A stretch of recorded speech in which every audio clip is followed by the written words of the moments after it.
4장 말씀을 다 봉독하셨는데 무슨 말씀인지 아시겠습니까? 뭘 내가 방금 읽었지? 무슨 말씀을 내가 방금 읽었나? 아마 생각이 나지도 않을지도 모르겠습니다. 사실 이 말씀이 굉장히 많은 것을 내포하고 있을 뿐만 아니라 굉장히 높은 차원의 영적 체험들을 또한 말씀해 주고 있기 때문에요, 우리가 정말로 한 절 한 절 읽어나가지 않고서는 이 말씀들을 쭉 읽는다고 하여서 절대로 우리가 캐치하기 어려웠을 것입니다. 오늘 다시 한 번 더 이 말씀을 우리가 구절 구절별로 한번 찾아보게 될 텐데요, 지난 시간 우리가 3장 우리 5절까지 말씀을 나누었습니다. 5절까지 말씀에 그동안의 스토리가 어떻게 되죠? 이 여인이 왕을 찾아왔다가 잠시 또 헤어지게 되죠. 헤어져서 막 찾게 되고 다시 만났을 때 다시는 내가 놓치지 않겠다. 그래서 뭘 해죠? 그를 이제 어미집으로, 다시 말하면 교회 생활로, 또 이전까지 해왔던 신앙적인 그런 생활의 방식을 따라서 더 열심히, 그래서 내가 꼭 붙들지 않았기 때문에 주님이 나를 잠깐 떠나셨다 생각, 오해하는 것이었죠. 주님은 그를 어떻게 하시려고 했죠? 자기의 자아라고 하는 그 내부에 있는 그런 벽으로 표현되어 있는 자아로부터 자기를 끄집어내고 이제는 정말로 새 생명 가운데서 살게 하시려고 그에게 자신을 숨기셨더랬는데, 이것을 다 이해하지 못하니까 오히려 엉뚱하게 주님을 붙들어 두려고 하는 것입니다. 그래서 주님이 잠시 또 떠나시니까 또 이 여인이 이제 주님을 찾게 되게 되는데요, 그 다시 만난 주님을로 인해서 이제는 계속하여 이제 좀 더 시간을 지나가면서 좀 성장해야 될 필요가 있다. 그래서 마지막 절에 우리가 3장 5절에서 그죠? 예루살렘 여자들아, 내가 너로와 들 살씀으로 너에게 부탁한다. 사랑하는 자가 원하기 전에는 흔들지 말고 깨우지 말지니라. 그래서 마치 누에 꽃이라고 지금 비유를 말씀을 드렸습니다. 그래서 자기 자신이 이제는 꽃이 안에 들어서서 이제는 잠을 자듯이 스스로 살아서 죽어져 가는 거죠. 왜 죽어져 갑니까?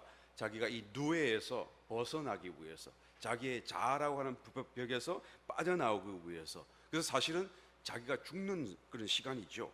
그래서 약간의 시간을 주님께서 이제 유보하시면서 그를 붙들어주고 함께 있어주시고, 그리고는 아주 고통당하지 않은, 고통을 모르는 채 자기 자기에서 나올 수 있도록 주님께서 기다려 주시는 모습이었다. 그래서 3장 5절로 끝났습니다. 그러고 나면 무슨 일이 벌어질까요? 이제 자기가 자기 자신에게서 나오게 되면, 억지로라도 말이죠, 주님께서 억지로라도 부르시니까, 끄집어내시니까 이제는 나오게 되면 어떤 일이 벌어지게 되는 것입니까? 이제는 주님과 결혼을 하게 돼요. 결혼을 하게 돼요. 굉장한 사건이죠. 결혼을 안 해보셔서 잘 모르시는가 본데 굉장히 큰 사건이지 않습니까? 그죠? 그래서 완전한 이제는 완성으로 나아가는 이 일이 이제 바로 이 누에 꽃이 사건부터 이제 시작되는 거예요. 여기서 이제 자기가 죽어지고 거기서 그 꼬치를 뚫고 나오게 되면 이제는 완전히 다른 새로운 생명 속에서 날개를 가진 나비가 되어서 이제는 살게 되는 새로운 세상, 새로운 삶으로 이제는 진입하게 되는 것이겠지요. 자, 그래서 그것을 이제 말씀하기 위해서 3장 우리 지난 시간 6절 이하에 보시게 되면 이런 말씀으로 기록해 주고 있습니다. 연기 기둥과도 같고 모략과 유향과 장사의 여러 가지 향품으로 향기롭게도 하고 거친 들에서 오는 자가 누구인고. 그러니까 저기는 멀리서 막 거친 들에서 막 달려오듯이 오는 그런, 그죠? 막 이게 구름을 만들고 연기를 만들고, 그러나 그것이 막 더럽고 지저분한 게 아니라 향기가 막 진동을 하는, 그죠? 7절 이는 솔로몬의 연이라고 하는 것은 1인용 가마죠. 1인용 가마.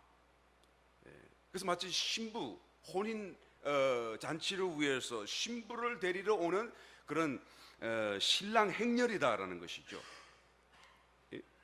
솔로몬의 연이라, 이스라엘 용사 중 60인이 옹이하였는데 60인의 용사들이 이 연을, 가마를, 또 이 행렬을 옹이하였으니까 말이죠. 8절 다 칼을 잡고 싸움에 익숙한 사람들이라 밤의 두림을 인하여 각기 허리에 칼을 찾느니라. 얼마나 그 단단한 보호, 절대적으로 어떤 영적 세력이 또한 침투할 수 없는 그죠? 완벽한 그런 보호, 60인의 보호. 이 60이라는 60 숫자가요, 그 성막에 이 기둥, 널판으로 세워놓은 기둥 있잖아요. 성소와 지성소를 이렇게 커버하는 그 널판의 숫자가 정확하게 60개예요. 그러니까 이 가마에 둘러쓴 60인의 호위 무사들이라고 하는 것은 마치 성막 속에 계시는 주님의 임재 영광을 보호하는 그런 하나의 강력한 보호막이라고 이해할 수가 있겠죠.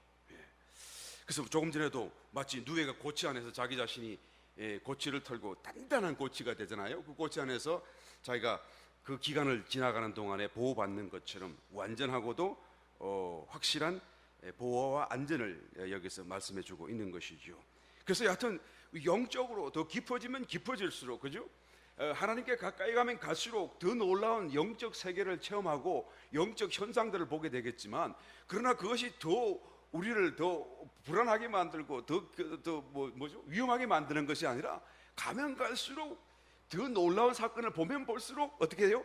더 보호받는, 더 안전하게 되는, 오히려 더 바깥에 있을수록 더 원수의 그런 어떤 시험과 그런 위험 속에 우리가 노출되어 있다라는 것을 우리 또한 여기서도 말할 수가 있겠죠. 계속해서 보겠습니다. 그래서 8절, 다 칼을 잡고 싸움에 익숙한 사람들이라 밤에 두려움을 인하여 각기 허리에 칼을 찾느니라. 9절, 솔로몬 왕이 레바논 나무로 자기의 연을 만들었는데, 그죠? 레바논 나무, 그러니까 가장 그 뛰어난, 인성으로 치면 가장 뛰어난 그런 영광, 인성 중에 가장 높은 영광을 상징할 때 이 레바논 나무, 백향목 나무 이렇게 말하잖아요. 그러니까 솔로몬 왕이 레바논 나무로 자기의 가마를 만들었다라는 말은, 그죠? 자기가 인성의 영광, 성육신하신, 인성을 입으신 그리스도의 몸을 지금 비유해주고 있는 것이죠. 솔로몬 왕이 만든 이 1인용 가마라고 하는 것은 그리스도가 인성을 입으신 사건, 이 성육신을 지금 하나의 그림같이 보여주고 있는 거예요. 그래서 주님이 우리를 신부로 데리러 오시는 거잖아요. 주님이 인성을 입으시지 않으셨다고 한다면 우리가 하나님과 결혼할 수 있어요? 없어요? 없습니다. 이 그리스도가 인성을 입으셨기 때문에 우리가 결혼할 수가 있게 되는 것이죠. 10절, 그 기둥은 언이요, 언은 구속을 상징하고 있죠. 금이요, 신성을 상징하고 있죠. 또 자리는 작색담이라, 그 시트는 자색이니까 권위, 왕권 뭐 그런 것을 말하는 것이고요.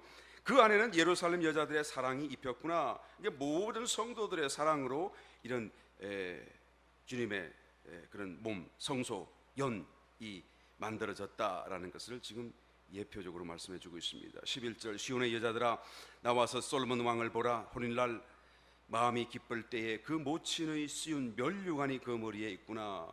모친이 그 솔로몬 왕 신부를 데리러 오는 그 1인용 연 가마에 이제 오른 그 신랑의 머리 위에 면류관이 있다는 것이죠. 그 면류관을 누가 주었다고요? 그 모친이 씌웠어요. 뭐 솔로몬에게는 모친이 있을 수 있겠지만 그리스도에게는 모친이 있을 수 있나요? 없지요.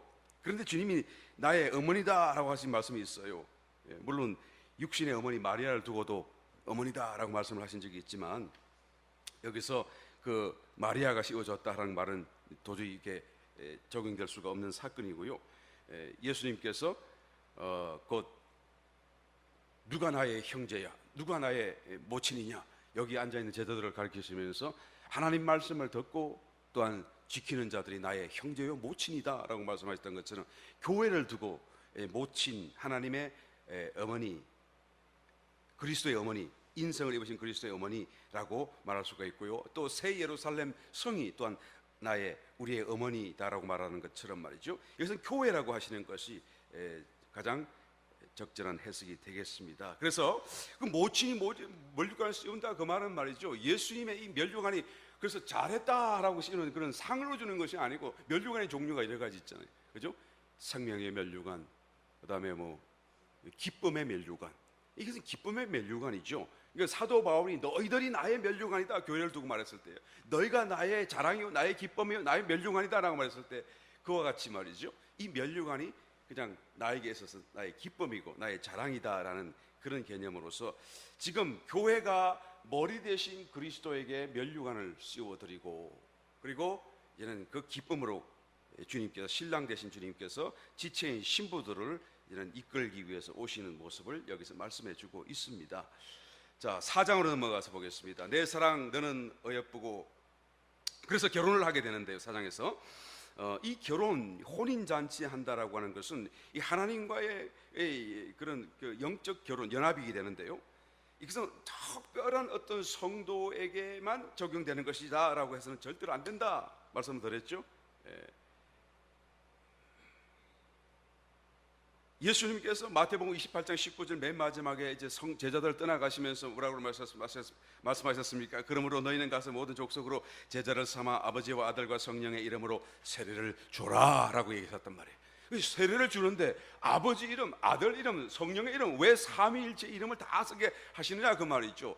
세례라는 개념 속에서 그냥 그리스도의 이름으로, 예수의 이름으로 하면 되지 않겠어요? 그런데 왜 성부, 성자, 성령의 이름으로 세례를 주라 그런 말씀을 하는 것입니까? 곧 성부, 성자, 성령이 다 한 분이신 것처럼 세례를 줌으로써 어떻게 하죠? 그 안에 다 같이 하나 되게 만들려고 하는 것이죠. 여러분, 세례는 우리의 죄를 씻게 하는 게 아닙니다.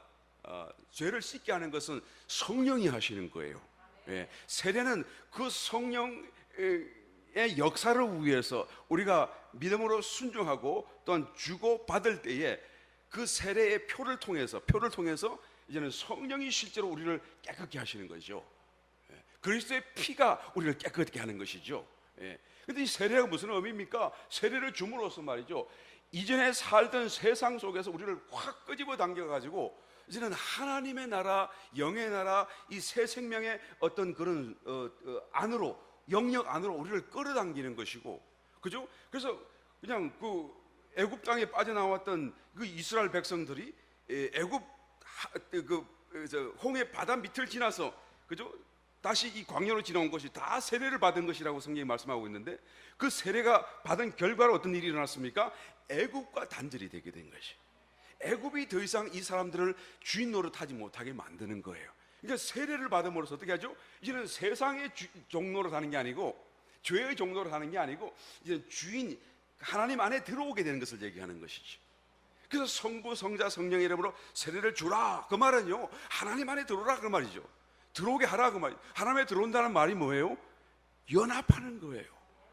다른 것이 아닙니다. 이것은 이거고 저건 저것이 아니죠. 전부가 다 하나죠.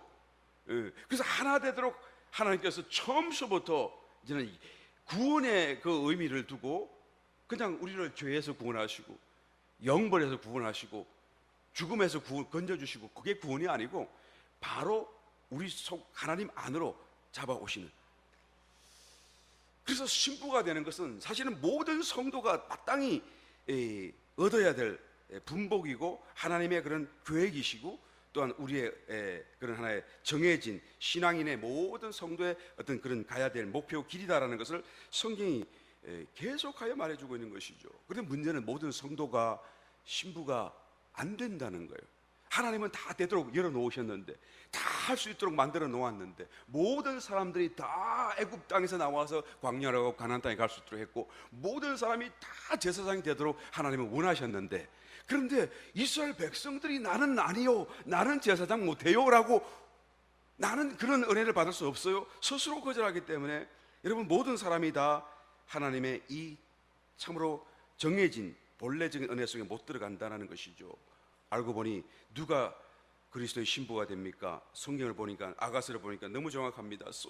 술라미 여인과 같은 사람들이 다 신부가 되는 것이죠. 모든 성도가 다 술라미 여인과 같이 되어지기를 하나님은 원하시는 것이죠. 될 수 있습니다. 할렐루야. 돼야 됩니다. 여러분, 구원은 그리스도의 십자가로 받는 것이잖아요. 그런데 신부가 되는 것은 그리스도의 십자가에다가 플러스 자기 십자가가 있어야 되는 거예요. 그러니까 그리스도의 십자가만 받고 자기 십자가를 안 지니까 구원은 받지만 신부는 못 되는 거예요. 사실 성경은 말이죠, 구원을 얘기할 때 우리의 생각처럼 이 그리스도의 십자가를 통하여 구원받고 자기 십자가를 안 해도 된다는 개념이 아니라, 성경이 말하는 구원은 그리스도 십자가를 통해서 자기 십자가와 함께 이제는 완전한 하나님의 신부가 되는 것이 하나님이 말씀하시는, 성경이 말씀하시는 구원인데 말이죠. 우리는 어떻게 이해를 합니까? 그리스도의 십자가를 믿음으로 받아들이고 그래서 우리는 구원받는다라고 거쳐버려요. 그 성경은 말하는 것은 여기 끝나는 게 아니고 이 자기 십자가까지를 다 포함해서 완전한 구원을 성경이 말씀해 주고 있다라는 것이죠. 그 완전한 구원이 바로 우리가 영, 혼, 육의 구원이고 신부가 되는 것이고, 주님 안에서 재림하실 때 혼인잔치 속에 주인공이 되는 것이다라는 거예요. 그런데 혼인잔치의 성경을 보니까 신부가 될 성도가 있고, 친구로서 참여할 사람이 있고, 또 개그로서 참여할 사람이 있고, 그래도 그까지도 괜찮아요. 그런데도 그것도 못하고 어떻게 되죠? 성도인데 구원받았는데 바깥 어두운데 내어 쫓기는 참으로 엄청난 그런 지경에 빠지는 사람들도 있더라라는 것을 성경이 말씀해 주고 있다는 것이죠. 여러분, 이 아가서의 내용이 또 말씀이 곧 여러분 특별한 사람, 아주 특별한 어떤 소수의 사람들을 위해서만 주는 말씀이 절대로 아니다라는 것을 깊이 읽고 깨닫고 우리가 또 인정하시고, 또 이 말씀대로 술라미 여인의 이 놀라운 자리를 우리 모두가 다 차지할 수 있게 되시기를 예수님의 축원드리겠습니다. 할렐루야. 4장 1절로 넘어가서 볼게요. 그래서 이제는 혼인 잔치를 하는 거잖아요. 그러니까 신랑이 막 달려와가지고 가마를 준비해가지고 멜류관을 쓰고 달려와서 큰 기쁨으로 잔치를 위하여 신부를 이제는 픽업하러 오는 거잖아요. 4장 1절, 내 사랑 너는 어여쁘고도 어여쁘다. 이 신부를 보고 신랑이 고백하는 거예요. 계속해서 15절까지요. 이 1절서부터 5절까지 말씀 속에 그 신부를 자랑하는데요, 칭찬하는데요, 왕이요 7가지의 아주 특색을 말씀해 주고 있어요. 다시 말하면 자기 자아에서 벗어나고 새 생명 가운데서 살기 시작하고 하나님과 정말로 결합하기 직전에까지, 연합하는, 결혼하기 위해 직전에까지 성숙하고 또 진보한 그런 어떤 진전한 그런 신앙적인 성숙도를 가진 사람이라고 한다면 이 7가지의 특징이 나타나게 된다라고 말해도 틀림이 없겠죠. 7가지 자랑을 하니까요.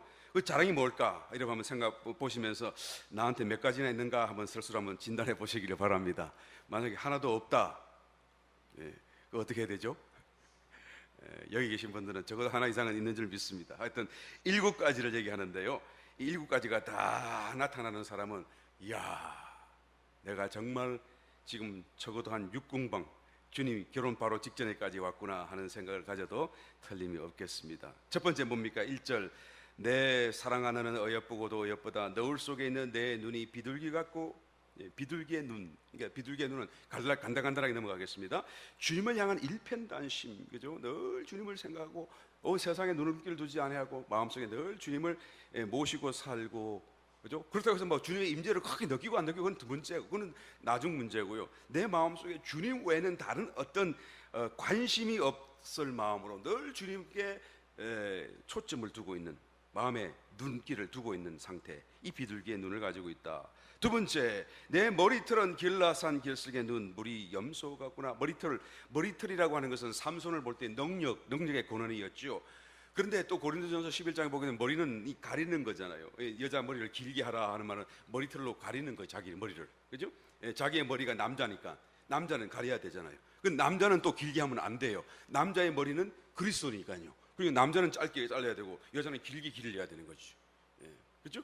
그래서 머리는 가리는 거죠. 자기 자신을 가리는 거예요. 그 삼손도 사실은 자기를 육을 가리고 그 육을 가림으로 인해서 나시린이 되었고, 나시린이기 때문에 그 속에는 능력이 나올 수 있었는데 그 머리털을 자르니까 결국은 자기 자신을 드러내는 거가 되는 거잖아요.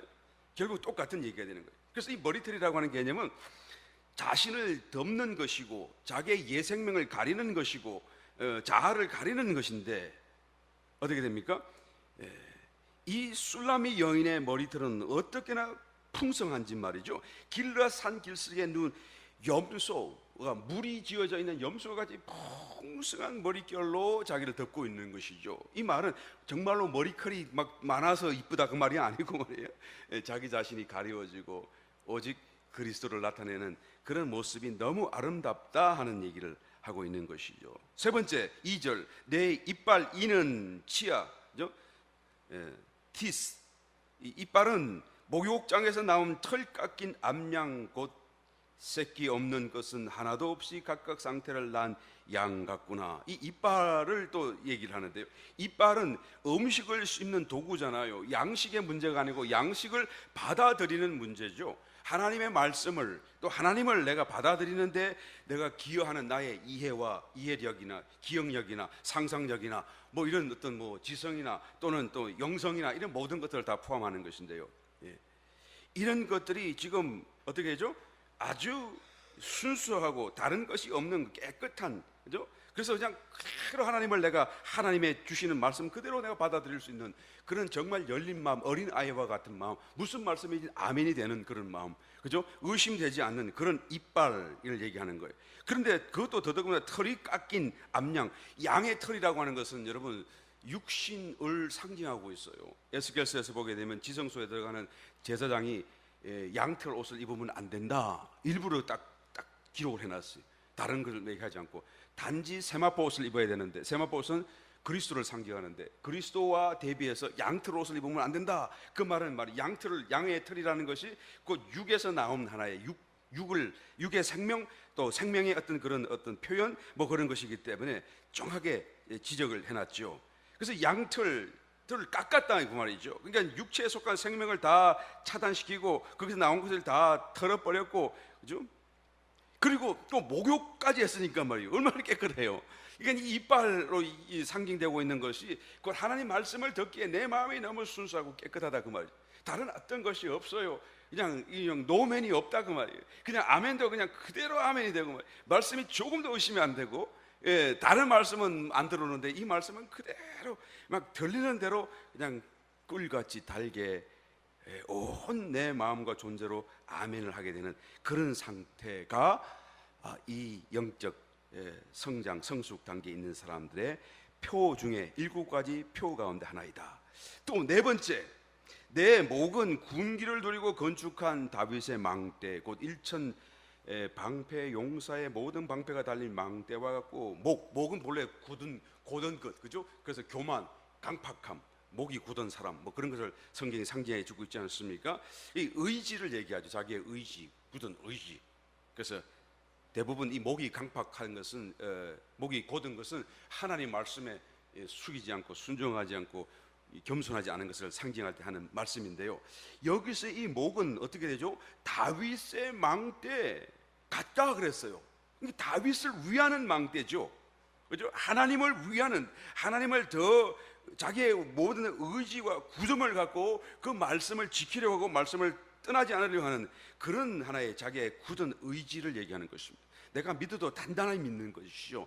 감정은 때때로 흔들릴 수 있지만 의지는 단단하게. 그러니까 정말 믿음이 강한 사람들은 의지가 강한 사람이에요. 이해되십니까? 그래서 이제 나중에는 좀 의지가 있어야 돼요. 사실은 믿음 생활을 좀 하는 데 있어서. 하여튼 하나님을 가까이 가시게 되면 점점점 이 의지의 역할이 굉장히 필요하게 되고요. 또 그 의지가 더 강해지게 된다라는 것을 또 알 수 있겠죠. 이 특징 중에 하나니까요. 그 다음에 네 번째, 아니 네 번째가 아니야. 목이 왜 그리 먼저 가버렸지? 3절을 건너뛰어 버렸네. 아이고 죄송합니다. 그래서 여러분들이 자꾸 이렇게 눈을 동그랗게 뜨고 보셨구만. 이게 눈이 침침해가지고 자꾸 건너뛰네요. 오케이. 자, 세 번째 이빨 다음에 3절 해야 되잖아요. 3절을 왜 안 해요? 마음이 급하니까. 내 입술은, 그죠? 입술은 말하는 거죠. 말하는 거. 입술과 입은 똑같은 거, 말하는 거니까. 아니요. 내 입술을 통하여 나타나는 모든 말은 다 홍색실 같다. 그죠?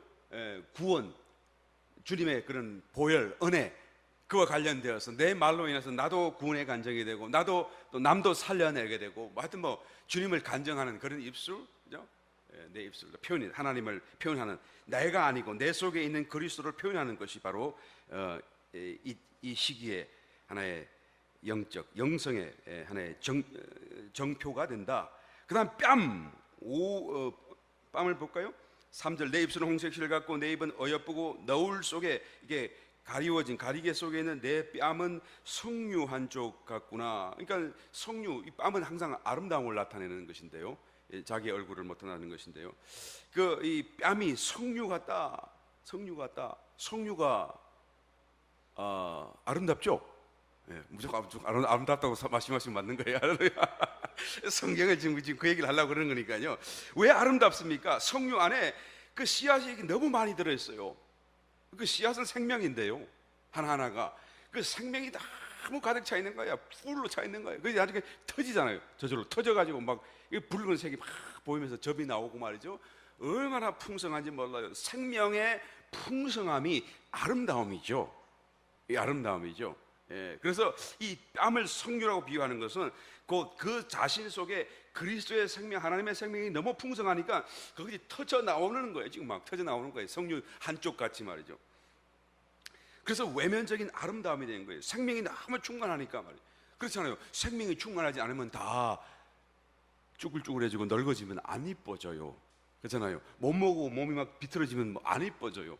그러나 싱싱하고 건강하면 더 이쁘잖아요. 맞습니까? 예, 그것처럼 맞아요. 이 뺨은 지금 석류 한쪽에 비유한 것이 바로 생명이 풍성하게 드러나는 모습을 얘기하고 있는 거예요. 그러니까 이런 수준에 있는 사람은 벌써 생기가 늘 돌아요. 자기가 아무리 그냥 감추려고 해도 그 생기가 생글방글 나오는 것이죠. 할렐루야. 예, 옆에 누가 그런 분이 계신가 한번 쳐다보시기 바랍니다.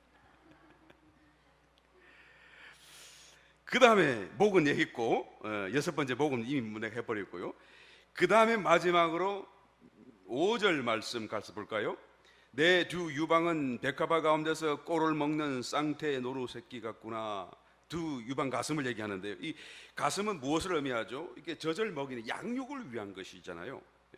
이 꼴을 먹는 쌍둥이 노루 새끼로 지금 비유를 하고 있는 것이죠.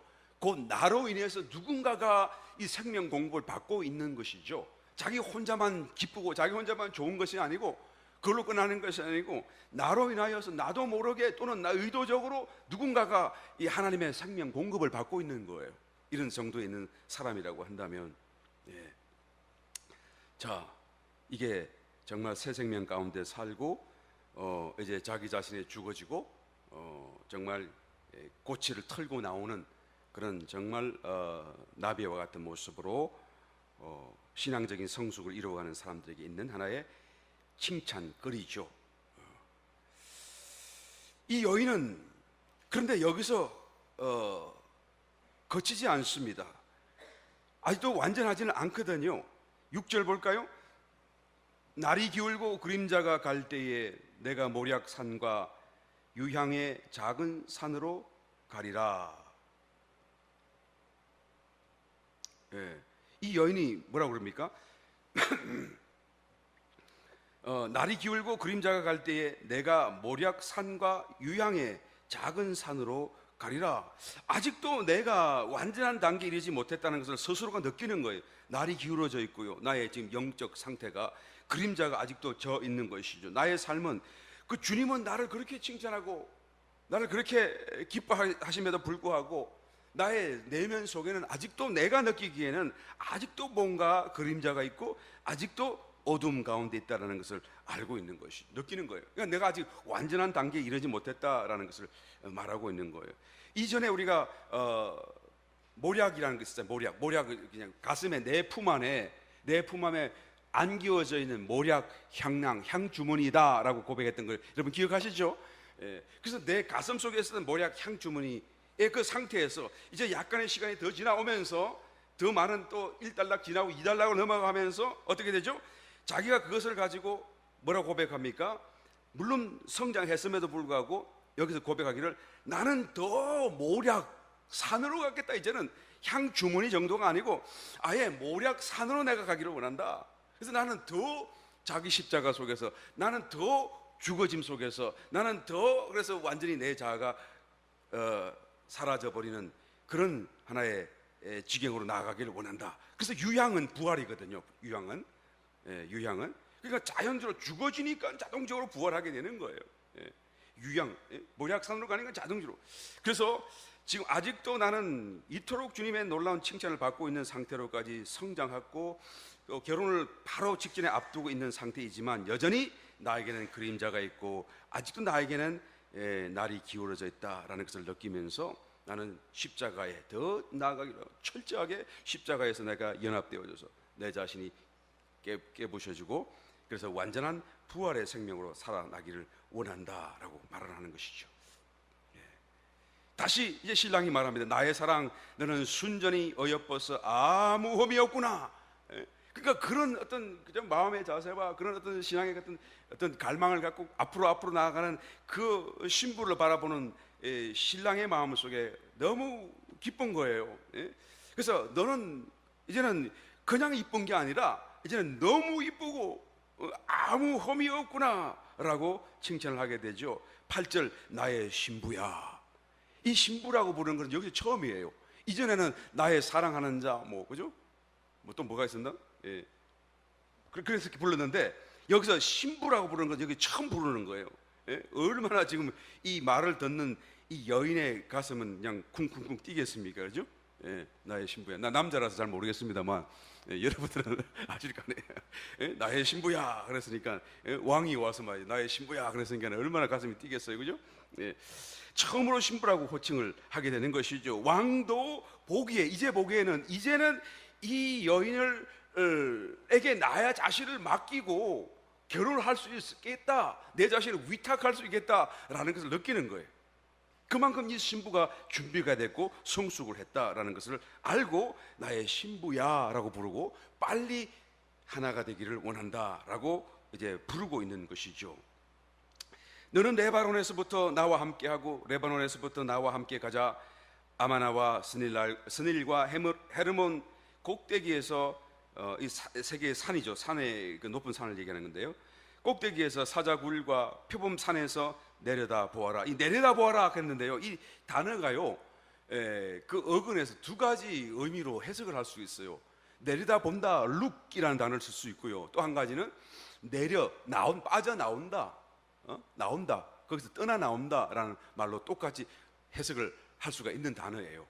그런데 우리 한글 성경은 룩으로 했죠. 내려다 본다고 했죠. 그 내려다 보니까 이 해석이 안 돼. 그거 어떻게 하자는 얘기인지 봐가지고 어떻게 한다는 얘기인지. 근데 영어 성경은 거기서 빠져나온다, 떠나나온다라고 되어 있거든요. 그러니까 떠나나온다 해야 이 말을 우리가 더 정확하게 이해할 수 있을 것 같습니다. 그래서 나온다라고 말을 하게 되면 어떻게 되죠? 레바논에서부터 나오고 또 어떻게 되죠? 출발하고 아마나와 스닐과 헤르몬 꼭대기 산 꼭대기에서 나오고 사자굴과 표범산에서 나오는 거죠. 레바논에서 나오는 게 아니라 레바논에서 출발해가지고 그 세 산의 꼭대기에서 나오고 사자굴과 표범산에서 나오는 거예요. 이 세 산이 상징하는 것은 무엇입니까? 높은 산의 꼭대기니까요. 산 자체로 말을 하자 치면 문제고 역경이고 곤란이라고 할 수 있겠지만 산의 꼭대기는 항상 고봉, 그죠? 정상 이런 것을 말씀하고 있지 않습니까? 그러니까 뭔가 굉장하게 높은 어떤 덕행, 그죠? 어떤 미덕. 그러니까 지금 이 세상의 산 꼭대기 위에서 나오라 그 말은 네가 세상에서 살던 그대로 사람들이 칭송하는 그런 사람들이 만들어내는 그런 윤리, 도덕, 그런 아주 높은 그런 삶을 사는 것으로 만족하지 말고 그것을 추구하며 살려고 하지 말고 그것으로 칭찬받으려고 하지 말고 아예 아무리 높아도 그것은 다 심판감이니까 거기서 나오라고 말이에요. 새 생명 가운데 나오고 하나님의 생명으로 사는 그런 삶을 살아라는 얘기죠. 우리 한국의 홍길동이라고 있는 그 유명한 의적이 있잖아요. 의로운 도적. 저는 어렸을 때 이 홍길동을 왜 그 관과에서 잡으려고 하는지 참 착한 일을 하잖아요. 그러면 오히려 관과에서 장려해주고 도와줘야 될 것 같은데 왜 그 좋은 사람을 가난한 사람을 도와주고 못된 사람을 심판하고 하는데 그 홍길동을 꼭 잡아들이려고 하는지 이해를 못했었어요. 그런데 조금 나이가 들고 보니까 이제 조금 이해가 되긴 되는데요. 이해를 하고 보니까 그 결과가 홍길동이 생각하는 그 의의 개념과 그 다음에 국법에서의 의의 개념이 다른 거였죠. 물론 이것도 의롭다고는 할 수 있겠지만 그러나 여전히 도적이기 때문에 다른 모든 의로움이 의롭게 인정될 수가 없는 거잖아요. 국법은 의로운 일과 도적도 되지 말아야 된다는 것까지 다 있기 때문에 이 국법의 의의는 이 홍길동이 생각하는 의의보다는 더 높은 의의가 되겠죠. 그러니까 이 국법으로서 의로운 사람이긴 하지만 또한 도적이기 때문에 이 홍길동을 잡아들이게 되는 것이죠. 예. 이 세상에 국법이 가장 높다고 할지라도 세상 법이 하나님의 법보다 높을 수 있을까요? 예, 없어요. 그러니까 이 세상에 아무리 높은 훌륭한 그런 덕행을 쌓고 행하는 삶을 산다고 할지라도 그건 아무런 의미가 없다. 하나님 앞에 섰을 때는 다 죄인이고 다 죽을 심판에 빠질 수밖에 없다. 너는 그런 것을 다 벗어버리고 그 안목과 그런 삶에서 떠나 나와야 한다라는 것을 얘기하는 거예요. 예, 조금 전에서 지금 계속해서 모략의 산, 유황의 작은 산 그런 개념 속에 지금 연결돼서 계속 이 말씀을 하고 있죠. 예, 이순신 장군 같은 경우 그렇게 의로운 사람이었지만 천국 갈 수 있나요? 안타깝지만 갈 수 없잖아요. 아이고 이순신 같은 사람도 못 가면 그게 무슨 제대로 공평한 그런 어떤 심판이냐라고 얘기하는 사람들이 있긴 한데요. 그런데 그 사람은 자기의 의로만 생각할 뿐이죠. 정말로 하나님의 의를 알지 못하기 때문에 그런 소리를 하는 것이죠. 그러나 이 높은 의를 보게 되면 절대로 그런 얘기를 다시 할 수가 없게 되는 것입니다. 그래서 나오라는 거예요. 나오라.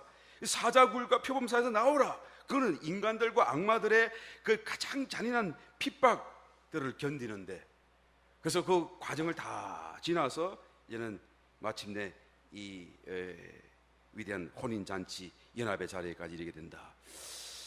그렇게 이 해석은 잔느 기용이 한 해석입니다. 제가 한 해석이 아니고요. 이 경험 속에서 자기가 가서 보니까 이게 이거를 얘기한다라고 얘기하는 것이죠. 물론 다르게 해석할 수도 있겠지만 그러나 그 체험 속에 들은 사람이 자기 체험과 비추어 볼 적에 뭐 적어도 일치하지 않겠는가 저는 생각을 합니다. 여하튼 인간들과 악마들의 가장 잔인한 핍박을 견디는 사자굴 표범사에 나오라. 그걸 다 지나고 승리하고 그리고는 이제는 이 레바논 나에 있는 이 위치에까지 이르도록 지금 초청하고 있는 것을 보게 되는 것이죠.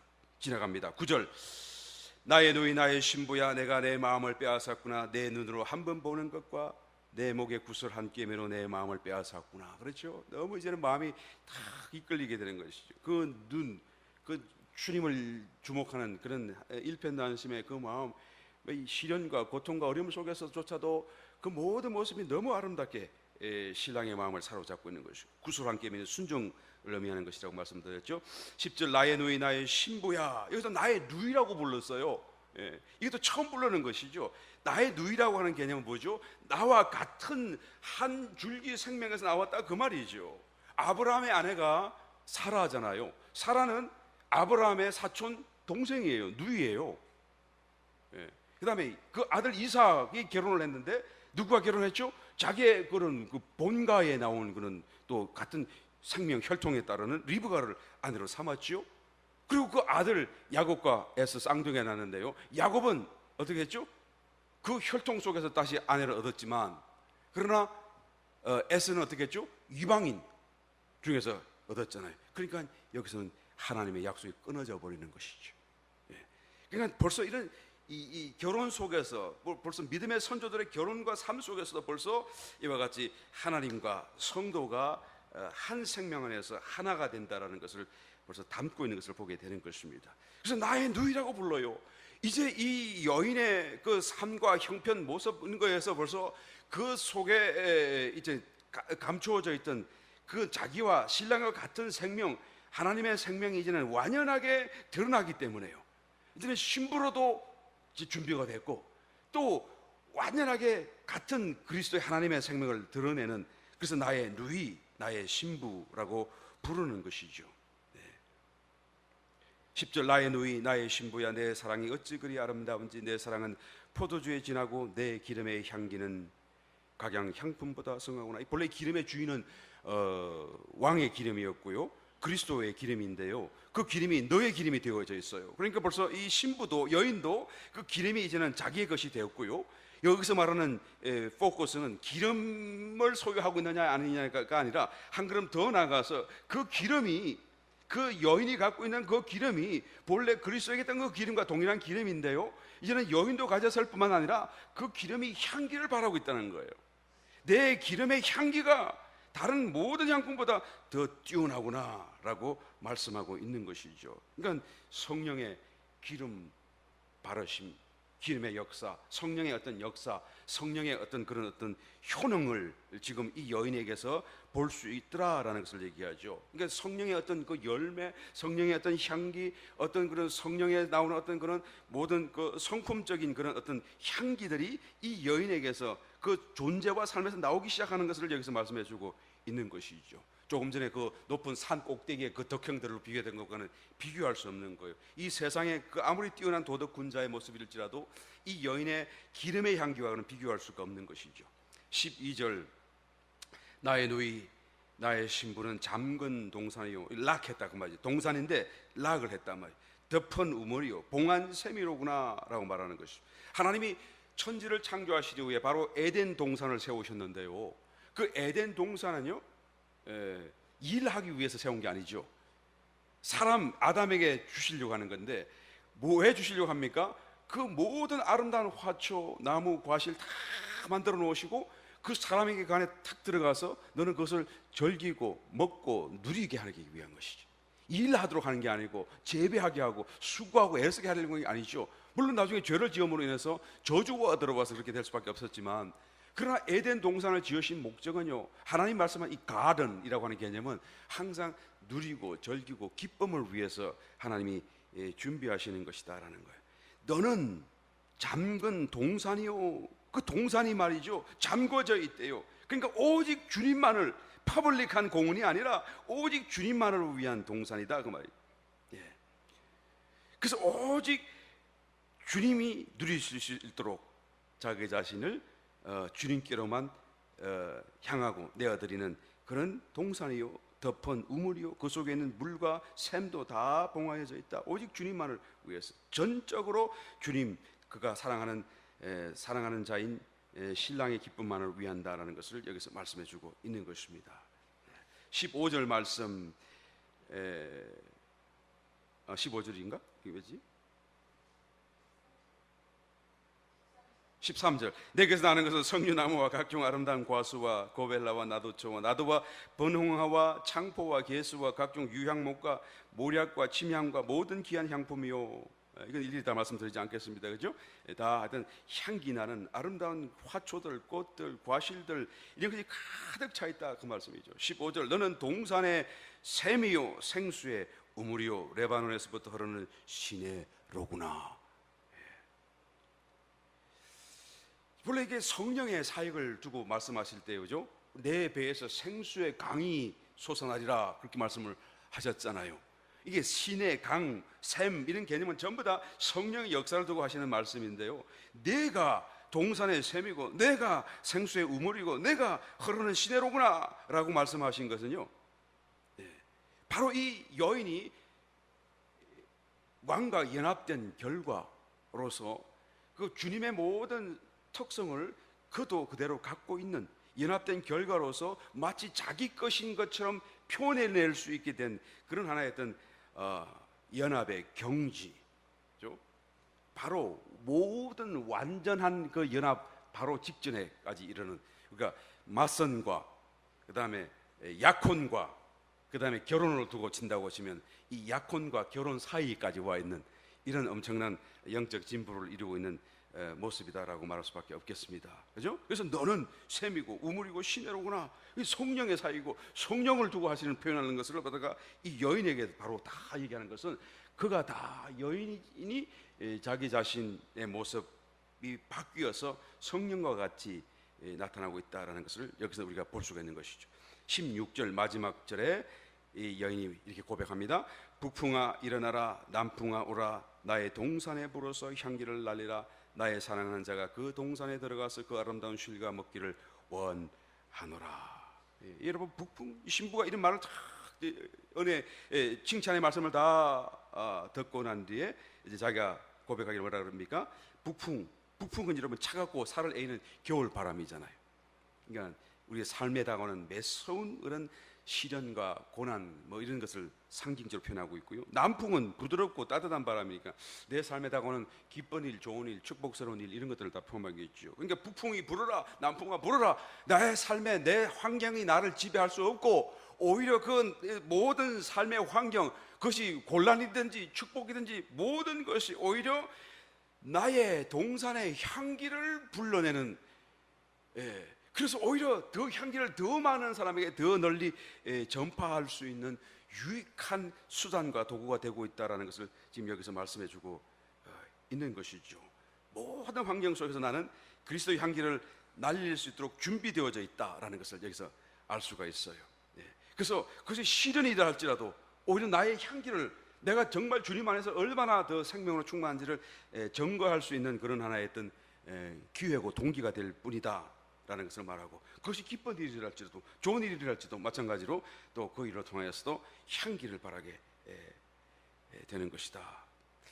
그래서 이 나의 동산에 불어와서, 왜 불어옵니까? 이 향기가 나의 사랑하는 자에게 가게 되고 그 사랑하는 자가 향기에 취해서 나의 동산으로 와서 내 동산 안에 있는 실과를 먹도록 했으면 좋겠다라는 이 여인의 소원이지 않습니까? 그런데 처음에 말을 자세히 보시게 되면 나의 동산에 16절, 그죠? 어디 갔어요? 나의 동산에 불어서 향기를 날리라. 나의 사랑하는 자가,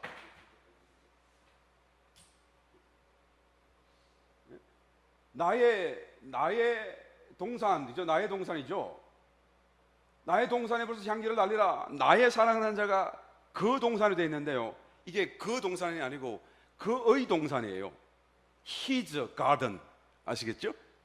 그러니까 그의 동산에 들어가서 그 아름다운 실과 먹기를 원한다. 그러니까 나의 동산이라고 그랬는데 그게 금방 His 동산이 가든이 되어버리는 것을 알 수가 있죠. 이 말은요, 주님께서 이왕에 나를 그분의 화원으로 삼고 수많은 향이 나는 꽃들을 심고 화초를 심고 그리고 과실나무를 다 심고, 그래서 이제는 만발하게 있는 그런 상황이 되었는데요, 그 성장한 결과로서 이제는 동산의 열매들을 그분이 먹기를 원한다고 지금 고백하고 있는데요, 그것이 처음에는 나의 동산이었지만 이제는 금방 히즈 가든이라고 하는 것은 이제는 이 정도의 경지에 이른 영적 신앙의 성숙 속에서 이 여인은 더 이상 자기의 것이 자기의 것으로 보이지 않는 것이죠. 자기가 자기로 보이지 않고요, 자기의 모든 것이 다 히즈 가든으로 보이는 거예요. 내가 없는 것을 얘기하는 거예요. 이 상태가 엄청나게 지금 많은 성숙을 이룬 것이죠.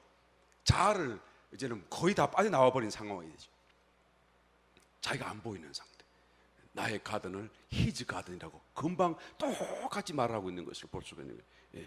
원수 사랑하라 그러는데요, 여러분 이런 사람에게는 당연히 할 수 있는 거예요. 왜 그래요?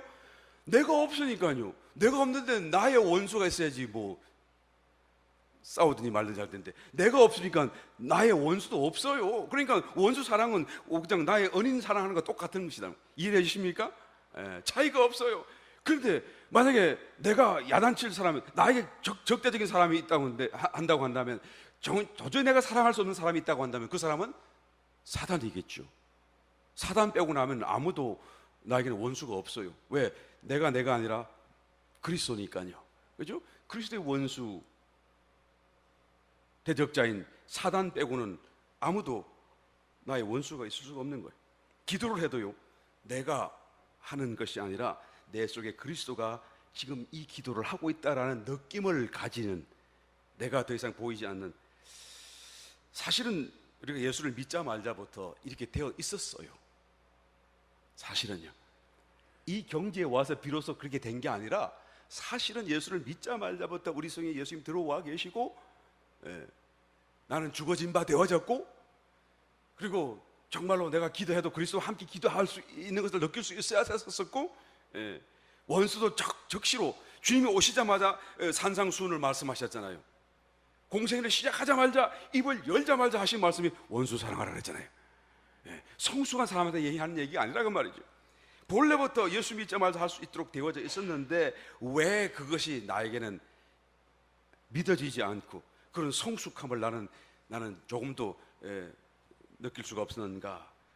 그것은 바로 내 속에 있었던 이 자아, 여기까지 이르면서 보니까 말이죠, 내 속에 굳건하게 자리 잡고 있던 나라고 하는 나의 옛사람이라고 하는 나의 자아가 그 모든 믿음을 방해하고 있었다라는 것을 알 수가 있는 것입니다. 그래서 자아를 내가 마지막 순간에 깨뜨리고 나니까 얘는 정말로 자유로운 자가 되었고, 내가 없는 자가 되었고, 정말 주님만 계신 것을 알게 되었고, 이제는 신부로서 결혼할 수 있게 된 것이죠. 할렐루야. 너무 높아요? 내가 볼 때 너무 멀리 가 있는 것 같으니까. 여러분, 한 가지 말씀을 드리고 말씀을 마치려고 그래요. 우리 예수님께서 디베랴 바다를 건너서 건너편으로 건너가고자 하실 때 배를 타고 가시게 됐죠. 도착해서 보니까 그라사인이라고 하는 지역이 있는데요, 귀신 들린 자가 뛰어나왔습니다. 그 귀신은 군대 귀신이었어요. 2,000마리 이상이 되는 그런 군대 귀신이 한 사람에다 들어있었죠. 그래서 주님의 명령으로 귀신이 떠나가고 돼지떼에 들어가서 돼지떼가 갑자기 뛰어오면서 확 빌짝길 달려가지고 바다에다 빠져 죽잖아요. 그래서 순식간에 이 흉측한 귀신 들린 자가 다 완전케 되고 온전케 되고 딱 정신을 차리고 자기 몸을 가다듬고 앉게 절을 하고 있는 것이죠. 그래서 그것을 옆에서 지켜보던 목동들이 놀래가지고 시내로 뛰어가서 사람들에게 이 사실을 다 얘기했잖아요. 그 사람들이 그걸 듣고 또 다 왔잖아요. 성경을 보니까 말이죠, 온 시내가 와서 그것을 보고 들었는데 뭐라고 하는 거니까, 온 시내가 주님께 우리를 떠나가 주옵소서라고 간청했다는 거예요. 여러분, 이해되지 않는 거예요? 주님의 그 기적, 주님의 그 놀라운 은혜, 주님의 놀라운 고치심, 그 축복을 지금 눈앞에 보면서도 어떻게 했죠? 온 시내가 성경에 그렇게 기록되어 있어요. 그 많은 모든 사람들이 다 우리를 떠나가 달라고. 왜 그래요? 우리는 어수선한 게 싫어요. 우리는 이대로 살던 그대로 살고 싶어요. 우리는 그냥 뭐 부족해도 이게 좋아요. 더 이상 새로운 변화와 달라지는 것을 원치 않아요. 아무리 하늘나라가 좋고 축복이 좋아도 그것은 우리한테 필요 없어요 라고 하더라는 거예요. 여러분, 지금 누구 얘기하려고 얘기하는 거죠? 지금 우리가 이 술라미 여인의 이 놀라운 축복을 앞에 두고 말이죠, 아이고 너무 멀어, 하나님을 꺼지면 날리려고 하지 말고 우리가 올라가야 돼요. 이게 안 되는 사람은 죽었어도 하나님 그렇게 만드실 것입니다. 할렐루야. 우리 할 수 있습니다. 또 되어야 됩니다. 이제 곧 이제는 다음 장 5장 넘어가면서 정말로 주님의 완전한 결혼으로 나아가는 모습을 보게 될 텐데요, 우리 한번 다시 한번 더 기대를 갖고 우리 말씀을 다시 한번 찾아보도록 하겠습니다.